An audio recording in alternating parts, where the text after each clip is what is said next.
Test. La la la la la la la. I got a lot of attention and response on my last video about dispersed camping. If you missed that, I'll link it at the end of this video. But if you're interested in dispersed camping, hiking, backpacking, fishing, hunting, and doing these things on accessible public lands, then you need to be interested in this. We almost lost over 3 million acres of public land. Just gone, sold off to private interests without your voice ever being heard. And the people behind it, in particular, a powerful US senator backed by billion-dollar developers. Here's the good news. For now, it didn't happen. Why? Because there was a coalition of grassroots warriors, outdoor lovers, hunters, conservationists, and brands that you know and trust all stood up, made a difference, and won. Today I'm going to show you some of the top organizations that helped stop this sell-off, exactly who they are, what they're about, and what you can do to help them defend the wild places that we all love. So if you've wondered about how you could get involved in this issue, this video is for you. I've got a wide range of organizations to talk about and various ways and levels that you can support them. Hey y'all, my name is Adam. If you're new to the channel, this is Dad Camps, where I help dads get outside with their kids, teach them essential skills, and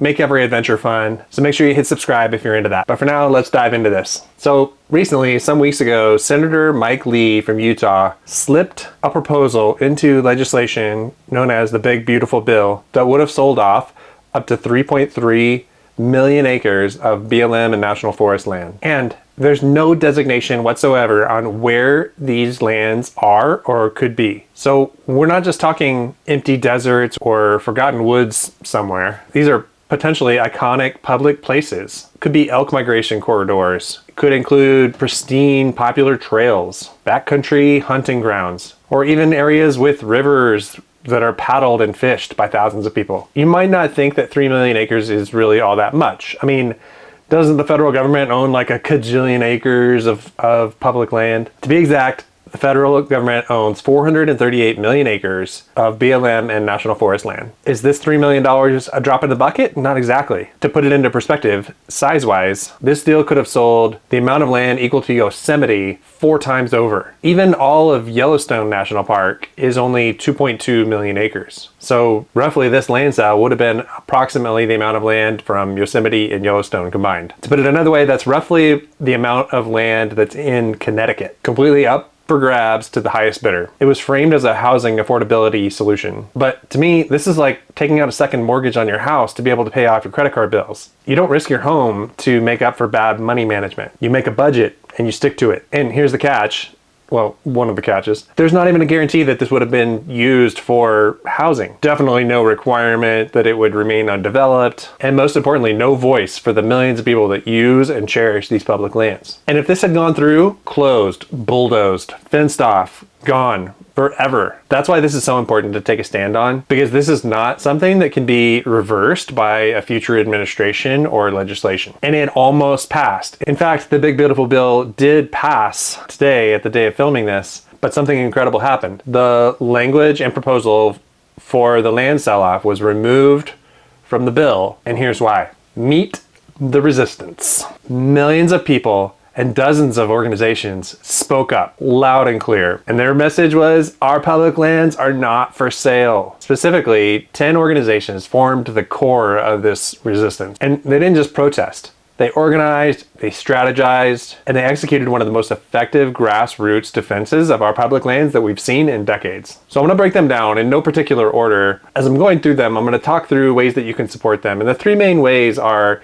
your time, your money, or your voice. And for each one, I'm going to show you the best way that I think that you can support that organization specifically. All right, so let's dive in. Here are the power players. Outdoor Alliance mobilized over 500,000 calls and letters to US senators and congressmen, all in just 1 month. That was a huge amount of pressure to help force senators to remove Lee's proposal from the bill. Outdoor Alliance unites climbers, hikers, mountain bikers, paddlers, really activating people with skin in the game. I mean, think about that.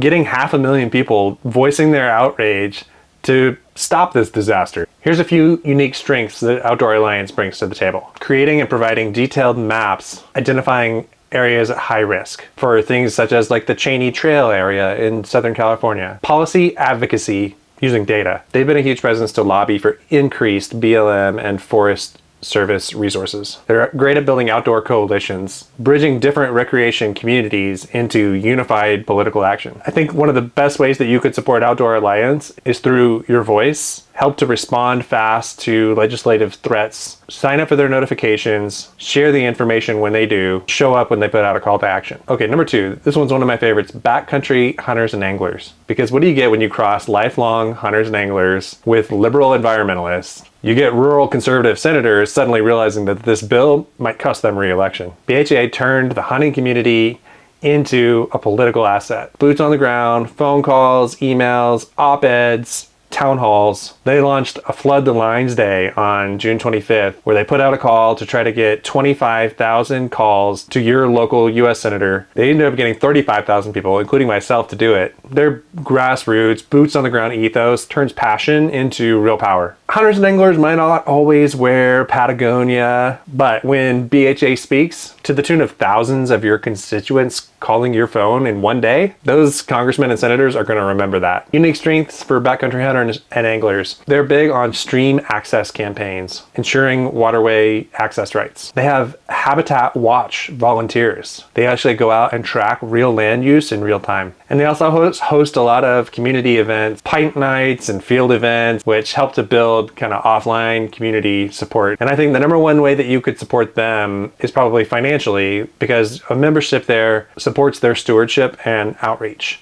Plus they have some awesome merch. So even if you don't want to be a member, they have some really cool merch available that supports them. And a membership also gets you a subscription to Backcountry Journal, which I love getting. I think it's a quarterly publication that they put out with just tons of really cool stories. It's a beautiful magazine that gets you excited about being in the backcountry. All right, number 3, Southern Utah Wilderness Alliance. Now I know you may think, wow, that's oddly specific, but this one was personal for SUWA. They've been defending Utah's wild places for decades now, over 40 years. And they didn't just rally emails, they organized mass community action, legal threats, and boots on the ground protests in Lee's home state. Basically, their pressure made Lee blink first. But they still matter nationally because they have a vested interest in stopping actions like this before they get traction or start to snowball into bigger actions later on. Their unique strengths are legal action on monuments. They're currently fighting attempts to roll back protections for 6 national monuments. They're currently in fights to fight rollback protections in the courts. Coalition advocacy. They led a 100+ partner group sign-on campaign to stop Lee's proposal. And then obviously local Utah organizing. They maintain a constant presence in vulnerable regions in southern Utah, and they have a text and email notification system for threats to these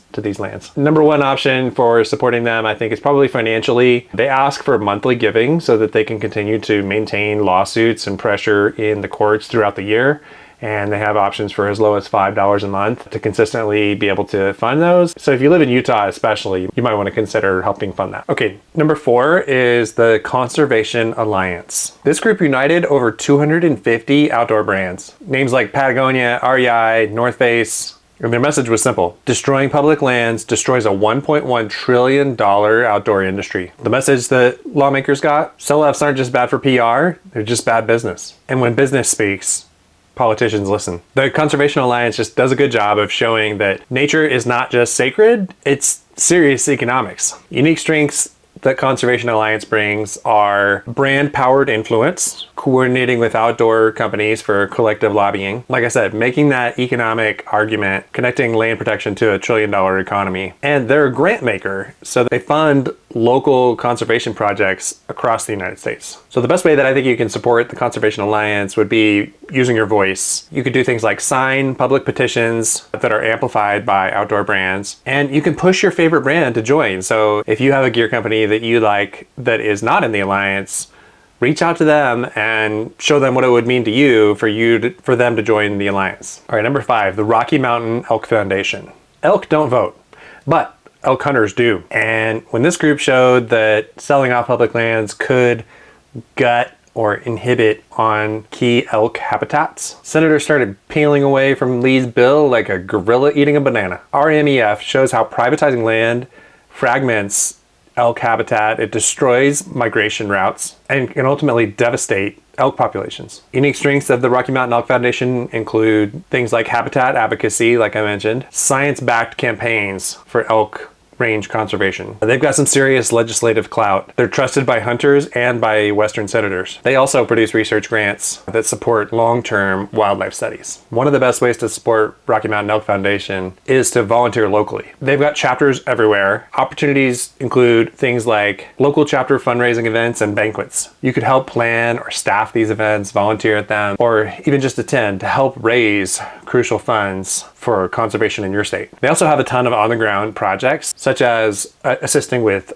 fence removal, water installation systems, weed control, or trail restoration across elk habitat, all across elk country. All right, number 6, Muley Fanatic Foundation. I love the name of that one. Same tactic, different animal. Western mule deer hunters flooded the state houses and the local news outlets with their message of privatized land means no access. And their grassroots message is a simple truth: no habitat, no wildlife. And through local chapters in states like Wyoming and Utah, they've shifted the conversation from politics to stewardship. And they do this by showing how land loss directly threatens mule deer populations and obviously the hunting traditions that depend on them. Unique strengths for Muley Fanatic Foundation is state level advocacy. They focus on legislative threats at the local level. Hunting access messaging, like I said, turns land protection into a cultural defense. And strong Western outreach. They're super strong in the mountain states where the mule deer live, which is often where sell-off attempts start. Best way to support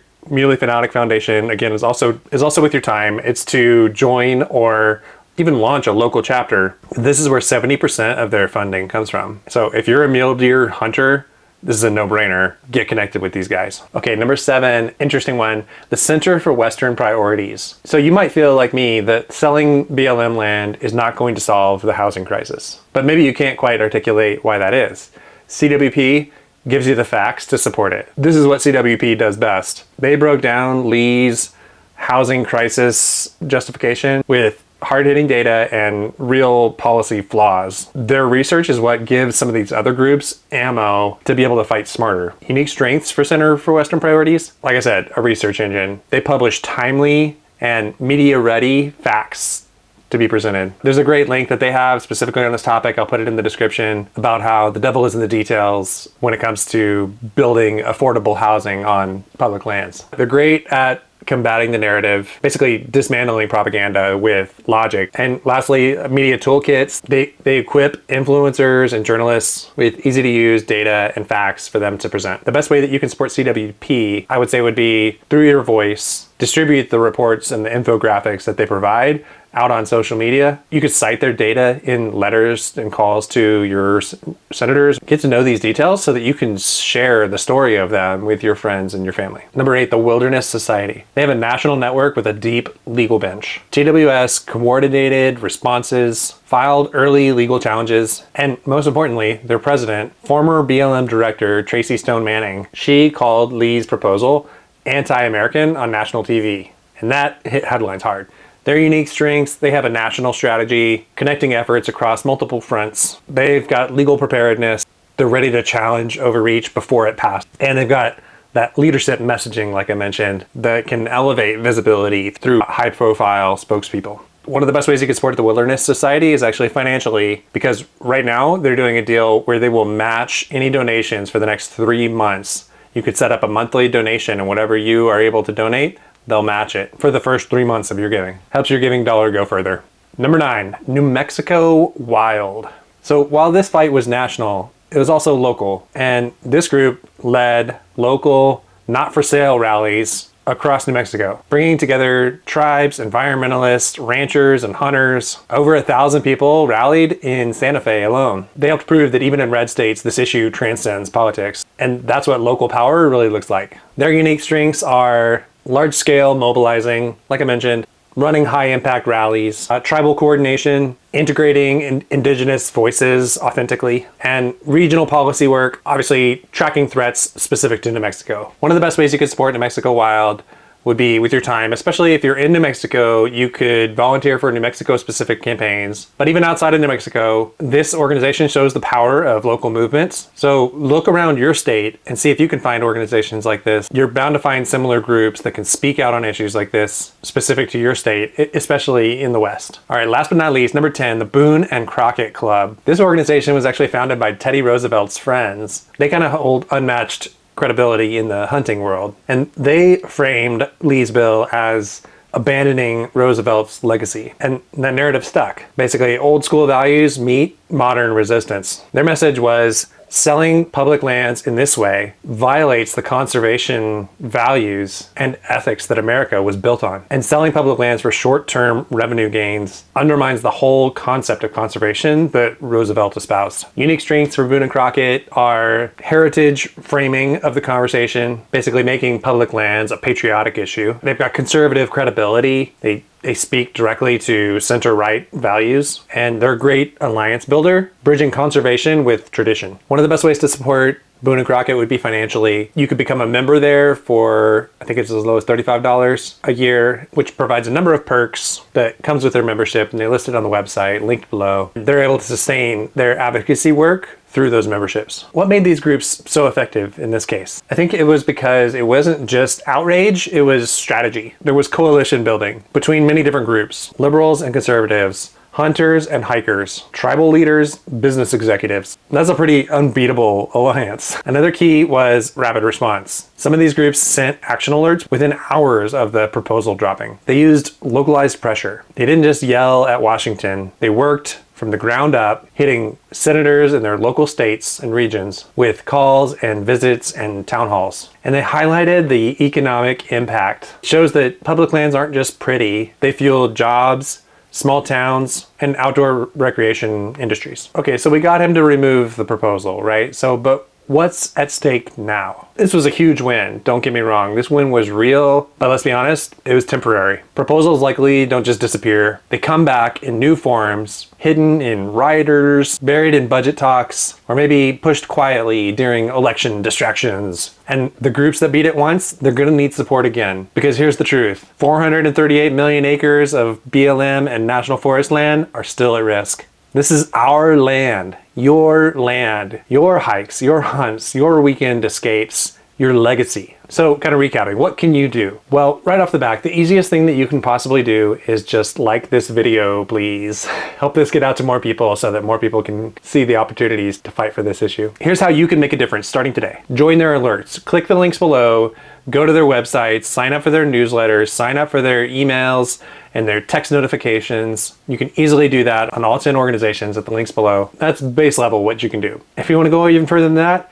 pick one that you especially like and get involved. Find out where and how they meet and get to know other like-minded folks. And lastly, use your voice. Share their work, tag your representatives, be knowledgeable about it so that when the conversation comes up at dinner with your friends, that you're able to speak to it knowledgeably and not just with outrage, but with real facts. Basically, you don't need to be an activist. You just need to be aware and be willing to be loud when it counts. So to wrap up, we stopped one land grab, but the pressure isn't over. Developers, special interests, complicit politicians, they're betting that we're gonna be too distracted to notice next time. Let's prove them wrong, support the people that have already proven that they can win, because once public lands are sold off, they're gone forever. And if we don't protect them, then who will? So let me know what groups you support. Are there any that you think should have made the list? If so, let other people know in the comments. Or if you already support one of these 10, let us know which one and why. And if you know someone else that would like to hear more about this, make sure you share the video with them. It's a great way to keep the conversation going. Together, we can protect these wild places for future generations to enjoy as much as we do.